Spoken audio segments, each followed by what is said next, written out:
Hello everyone, I am Dr. Deepak. Today we will discuss large vessel vasculitis, that is Takayasu's arthritis and giant cell arthritis. I have already covered the vasculitis, the introduction. If we want to go through that video, I have given the description link in my description box, link for that video. You can go through that. So we will start large vessel vasculitis. So we will discuss the giant cell arthritis or temporal arthritis and Takayasu's arthritis in our today's discussion. Before beginning the giant cell arthritis, I would like to give you a clinical scenario so that we can clinically correlate with the topic. So we have a clinical scenario here. A 72-year-old woman who comes to your office with the reports of blurring of vision and severe left temple pain, right? It started yesterday, she says, while holding her head. I took some Tylenol, some painkiller, but it didn't help, and this was weird. It feels like my jaw muscles get tired when I am eating bread, right? On physical examination, she has tenderness to palpation of her left temple, and the vision of her left eye is markedly decreased. The cardiac and lung exams are unremarkable.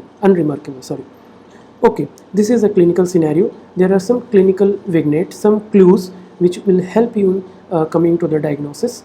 Okay, this is the usual pattern of questions related to the large vessel vasculitis, which are often put in the MLE step 1, right?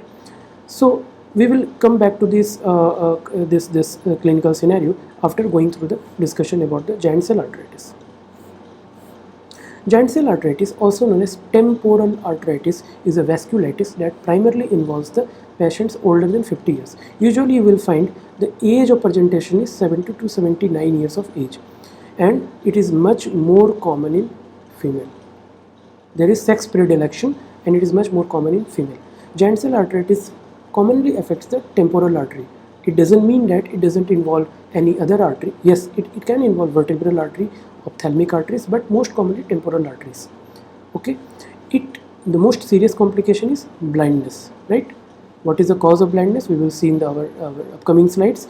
But the most dreaded or serious complication is blindness. So we have got some the clinical clues for giant cell arthritis, that it is age of presentation is 70 to 79 years of age, more common in female.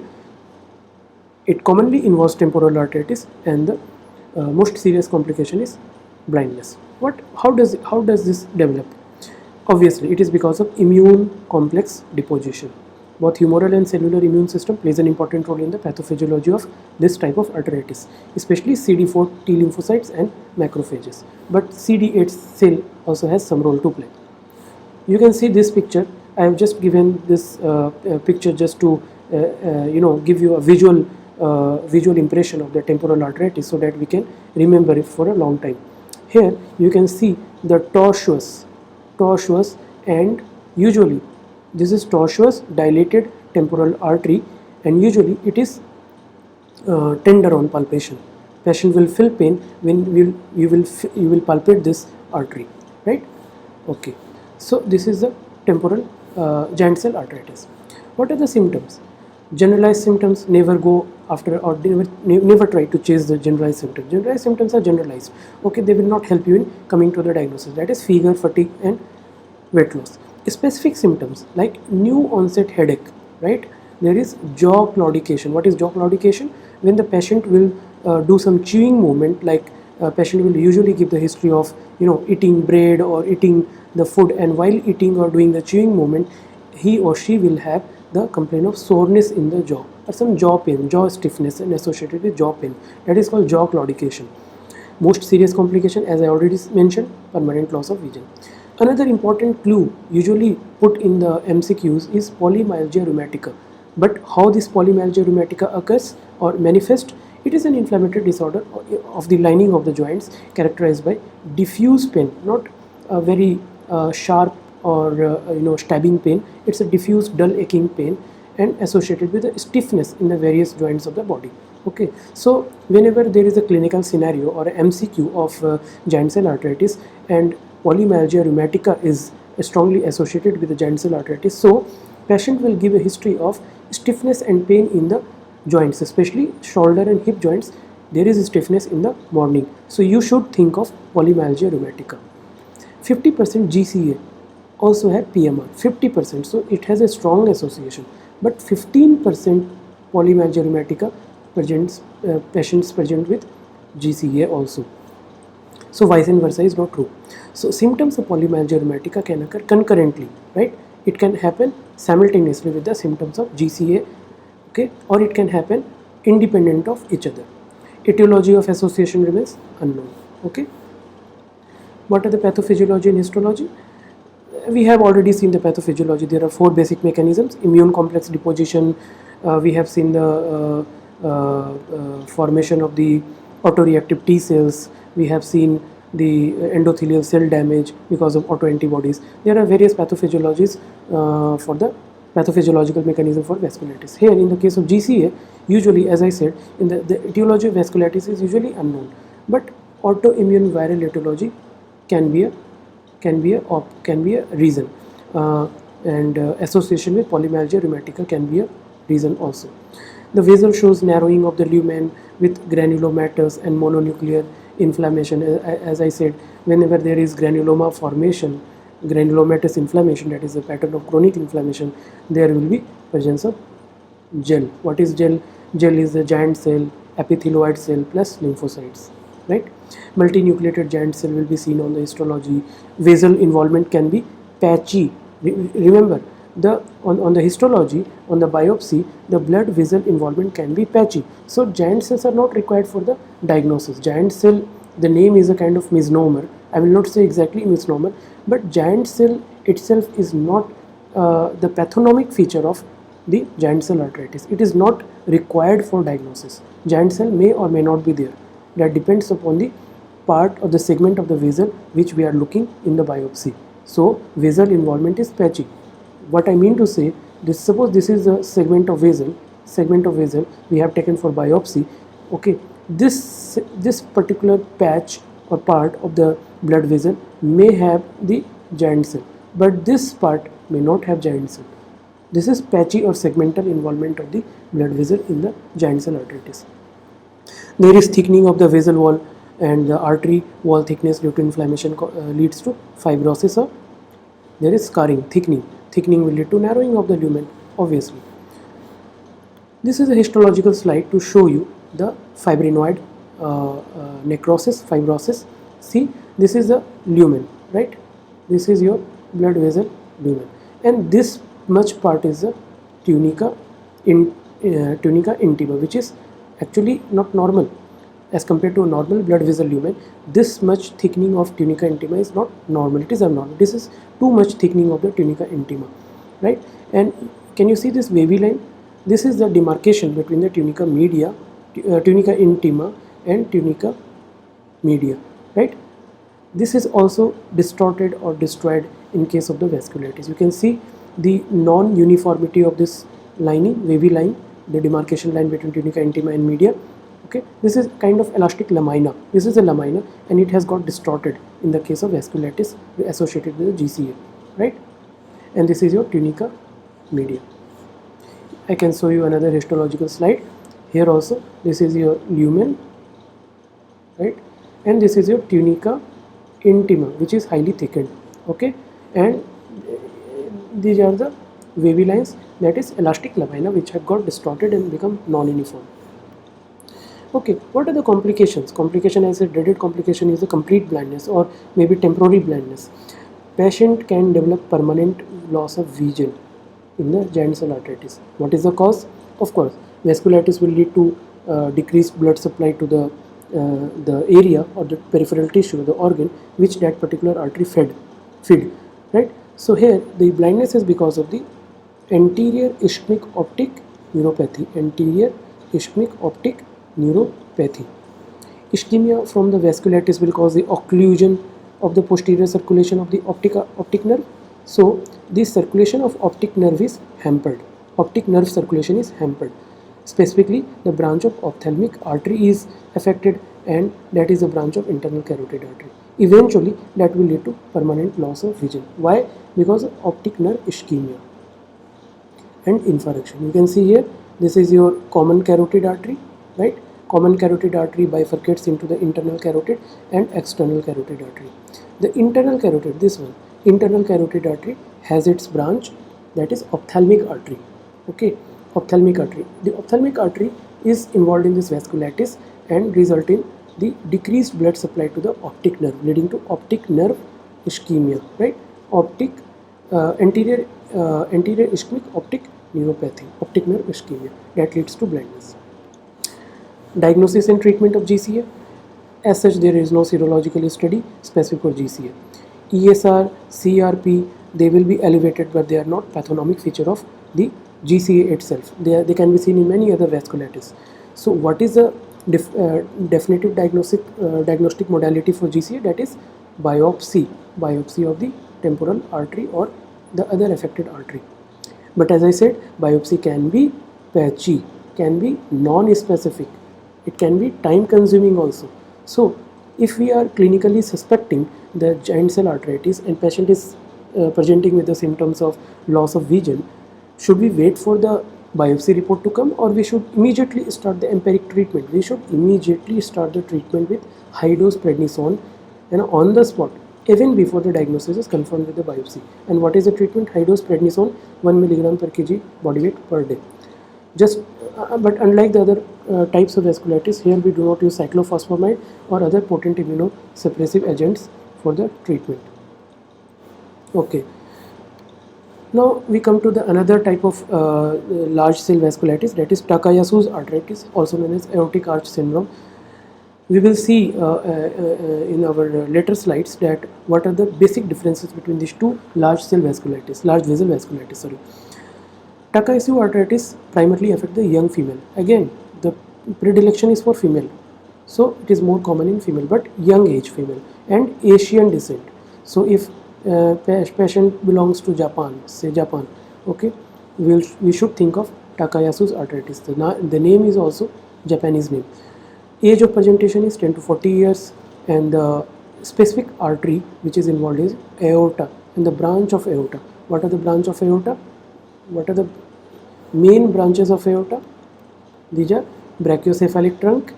This is the left common carotid artery and left subclavian artery. So it can involve the aorta, it can involve brachiocephalic trunk and its branches, it can involve left common carotid or left subclavian artery.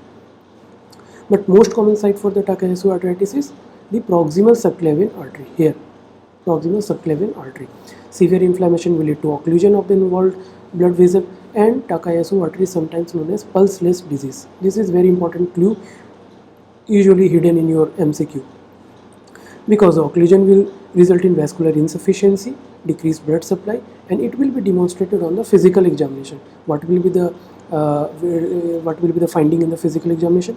Absent or weak peripheral pulses, particularly in the upper extremities, right? We will see in our clinical scenario, right? So this is the Takayasu's arteritis. Clinical feature: the generalized feature will be fever, malaise, arthralgia, night sweating, and the vascular symptom which is specific for Takayasu arteritis is pulseless disease, that is decreased or absent bilateral brachial or radial pulse. Most important, I will say this is the most important finding. Remember, pulseless. Apart from that, syncope and angina and carotid bruit. I will discuss it. Why Takayasu's arteritis is usually associated with syncope and angina, I will discuss it. Raynaud phenomena and hypertension and skin manifestation may be there, urticaria, erythema nodosum, right? There is, what are the pathophysiology and histological findings? Again, the Takayasu's arteritis etiology is unknown, just like GCA. Histological finding very similar to those seen in the GCA. There is inflammation, active, chronic and healed phases. Different phases of inflammation can be seen, and infiltrating cells in the blood vessel wall will reveal you both CD4 plus and CD8 plus T cells plus macrophages and the plasma cells, that is polyclonal B cell proliferation also be there. CD8 T cells can be involved in the pathophysiology, and we know that cytotoxic CD8 cells mediate their cytotoxicity through the release of gran enzymes and perforins, right? A protein that can cause a vascular injury. Whenever you will do a biopsy, that will show emergence of mononuclear cells, right? It is a granulomatous inflammation, just like GCA. So whenever we say granuloma, we will remember gel. What is gel? Giant cell, epithelioid cells and lymphocytes. So there will be lymphocytes, yes. There will be histiocytes, modified macrophages, yes. It is typically indicative of active inflammatory lesion, and lymphocytes and few plasma cells can also be seen along with the giant cells. That is typically granulomatous inflammation, a pattern of chronic inflammation. Destruction of the blood vessel elastic lamina and muscular media, it will lead to aneurysm. Remember, in any sort of vasculitis, these three things can be there, or any one of these three clinical entities can be there. What is that? Mnemonic is SAT. S for stenosis, right? A for aneurysm, and T for thrombosis. And obviously, when there is thrombosis, there will be embolism, right? So in vasculitis, stenosis, that will lead to occlusion of the blood flow, blood supply, aneurysm, and then therefore obviously there is always a risk of vascular rupture, and whenever there is aneurysm, there is also risk of thrombosis and embolism. That will be there. So narrowing, occlusion, dilatation, that is aneurysm, will be there. It is a histological slide for Takayasu's arteritis associated with granuloma and multinucleated giant cell. Granuloma matlab GEL. Granuloma means GEL, right? That is giant cells, epithelioid or modified macrophage cells, and lymphocytes. Remember. Now, dreaded complication of GCA was blindness. Dreaded complication, I will not say dreaded complication, but it is a very important complication of Takayasu's arteritis, that is subclavian steal syndrome. It is important, and I would like to elaborate this. A potential complication of Takayasu's arteritis is subclavian steal syndrome, which is phenomena that occurs due to retrograde flow, backflow in the vertebral artery. Which artery? Vertebral artery, caused by proximal narrowing or occlusion of subclavian artery. Simple. When the subclavian artery is narrowed due to the severe inflammation because of vasculitis, blood flow to the arm will come from where? From the retrograde flow from the vertebral artery. It means this will deny the vertebrobacillar circulation its blood, and it will lead to syncope. I was mentioning the clinical feature, vascular clinical feature of the Takayasu's arteritis, and that involved the syncope, right? Syncope, dizziness, or neurological deficit. The cause for the syncope is this subclavian steal syndrome. I would like to show you the imaging modality that has been used for the diagnosis of the subclavian steal syndrome, that is magnetic resonance angiography. I will show you in the next slide. The contrast is injected in the veins. The image first shows contrast in the right brachiocephalic vein, superior vena cava, then flowing to the pulmonary arteries and pulmonary veins and filling the LV, left ventricle, and then aorta, right? This will be the tract, right brachiocephalic vein to superior vena cava, right, and pulmonary artery to pulmonary vein via the right side of the heart, and then to the LV, and then to the aorta, followed by filling of the aorta and its branches. But now, because of the occlusion of the proximal left subclavian artery, will receive no contrast, and distal to the occlusion, the artery will receive the blood from where? Retrograde blood from the left vertebral artery. I will show you here. See, in the first section there is the right subclavian vein, right brachiocephalic vein. This is your right brachiocephalic vein, and this is your branch of the brachiocephalic vein. The right subclavian vein will drain into right brachiocephalic vein. Right brachiocephalic vein will go to the superior vena cava, SVC, right? The SVC, right? SVC will go to the RA, right atrium. The blood from the right atrium will go to the right ventricle, and from right ventricle it will go to pulmonary artery. From pulmonary artery it will go to the lung, and from lung it will be oxygenated blood will be received in the LA, from LA to LV, and from LV to aorta, right? Aorta. Okay. Now see the another slide, and I will show you another slide here. See, it has been color coded. In the last slide, you will see reconstituted left subclavian artery. This is reconstituted left subclavian artery. You can see here is the lack of contrast in the left subclavian artery because of the Takayasu's arteritis. Means the contrast is not able to go to the enter the left subclavian artery. So what will happen? How the left subclavian occluded left subclavian artery, you know that the subclavian artery will provide blood supply to your upper limb, left upper limb, right? But there is occlusion to the left subclavian artery because of Takayasu's arteritis. So what will happen? The occluded blood vessel will be bypassed by the blood coming from the upside, upper blood vessel, that is vertebral artery, right? Vertebral artery. You can see in my another slide. I will show you here. Very simple. This is the arch of aorta. This is your brachiocephalic trunk. The branch of brachiocephalic trunk is right subclavian artery and the right common carotid artery.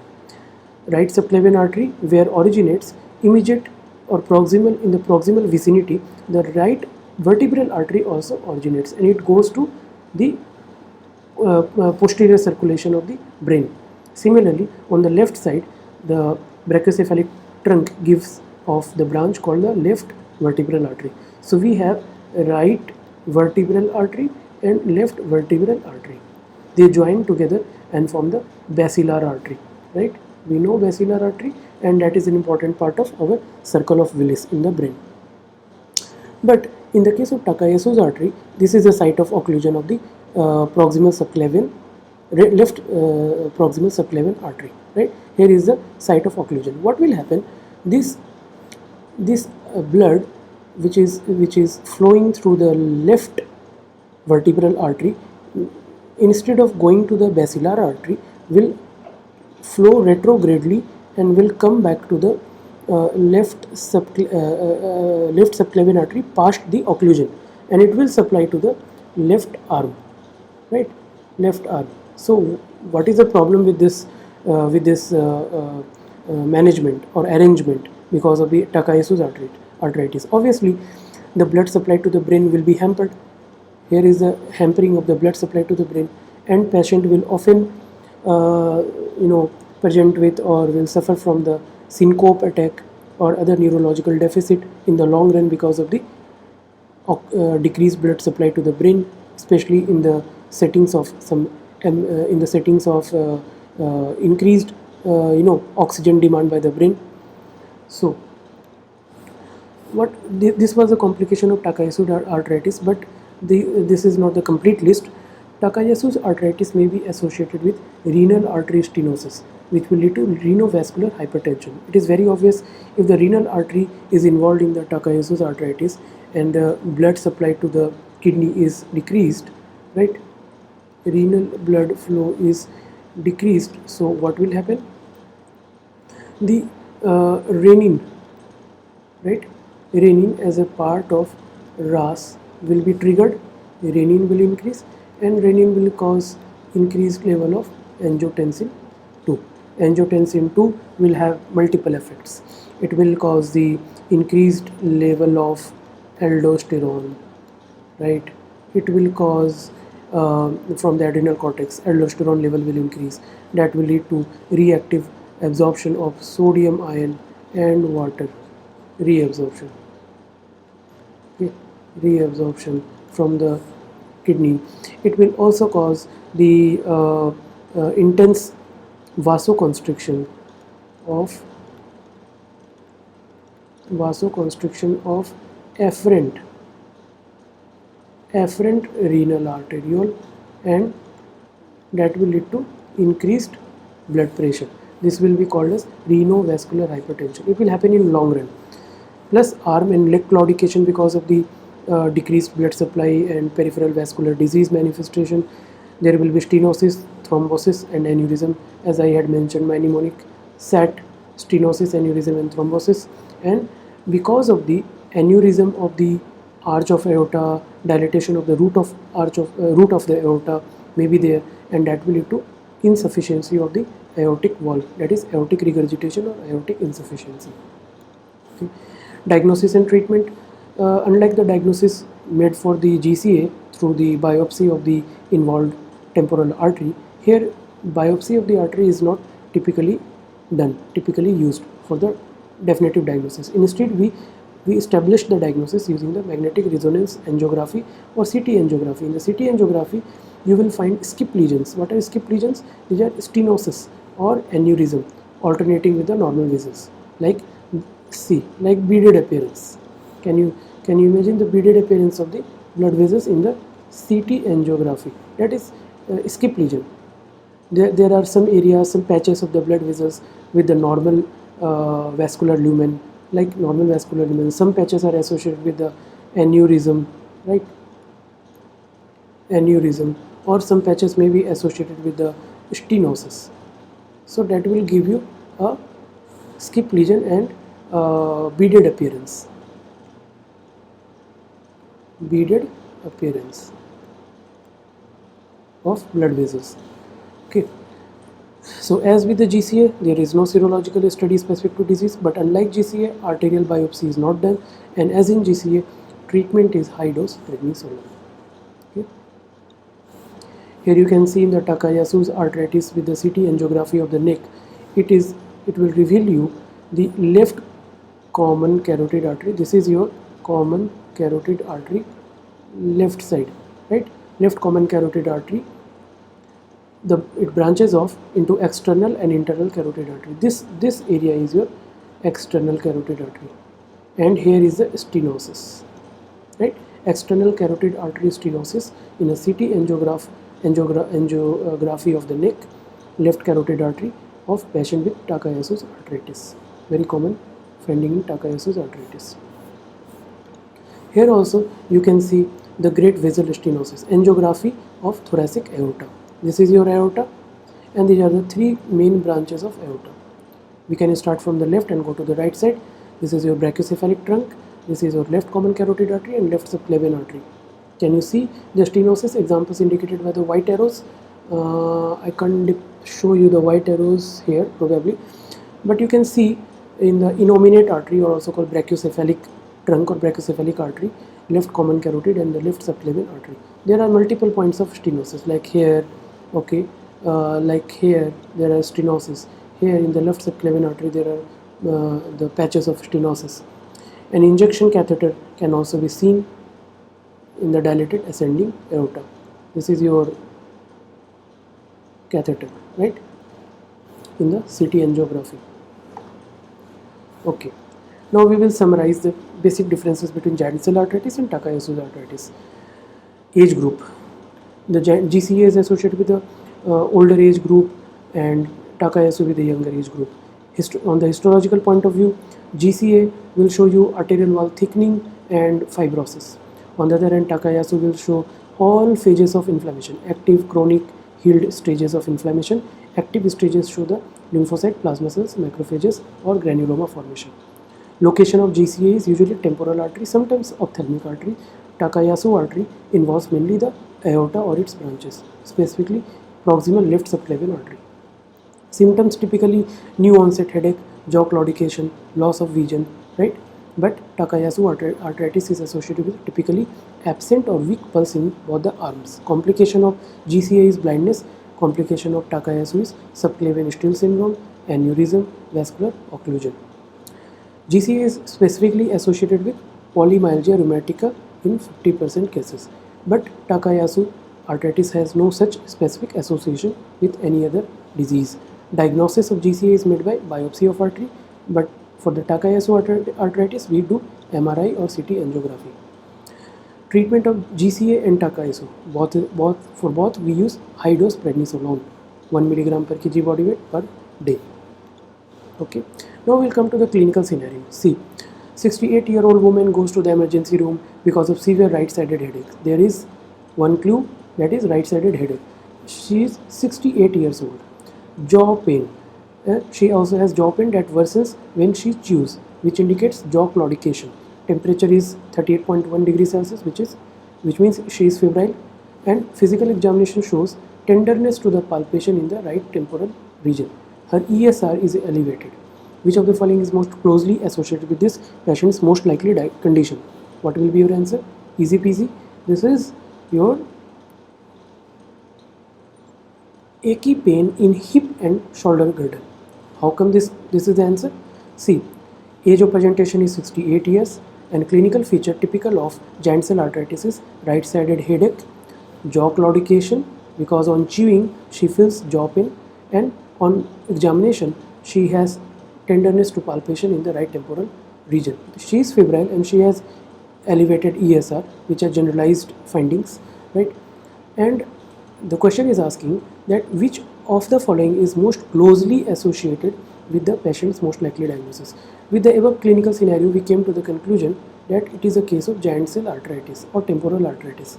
Now we know that GCA is 50% of the time associated with polymyalgia rheumatica, right? So what are the manifestation of polymyalgia rheumatica? Stiffness and pain in the hip and shoulder joints, especially there is a stiffness in the morning. So it is the proper answer. See another example. 72-year-old woman, again age is 72 years, female patient, not male, comes to your clinic because of intermittent loss of vision in her right eye. Episodes last 15 to 20 seconds and occur every 2 to 3 days. She also has history of intermittent right-sided headache, right? She is otherwise healthy and doesn't smoke, right? Laboratory test shows elevated C-reactive protein. Which of the following additional finding is most commonly associated with this patient's condition? Can you guess? Bloody diarrhea and abdominal pain? No. Chronic fatigue and soft tissue pain? Diffuse muscle weakness and skin rashes? Dry eyes? Joint swellings? Or morning stiffness in the joints? Morning stiffness in the joints. Again, polymyalgia rheumatica, right? 50% of the time associated with GCA. See another question. 72-year-old woman, right? Age group, sex is woman, more common in female, we know, more common in female. Comes to your clinic with 1 month history of left-sided jaw pain, jaw claudication on chewing. There is headache, fever and fatigue. Today she woke up with a visual loss of vision in the right eye. Physical examination shows diminished peripheral pulse. On fundoscopic examination, swollen pale optic disc is noted in the right eye. We have mentioned that the cause of blindness is optic nerve ischemia, right? Anterior ischemic optic neuropathy. So that is the finding in our fundoscopic examination, that is swollen pale optic disc. Lab test reveals raised ESR. Which of the following pathological finding would most likely be seen in her affected arteries? Will it be cystic medial necrosis, eosinophilic infiltration, granulomatous inflammation, mycotic aneurysm, or necrotizing granulomatous inflammation?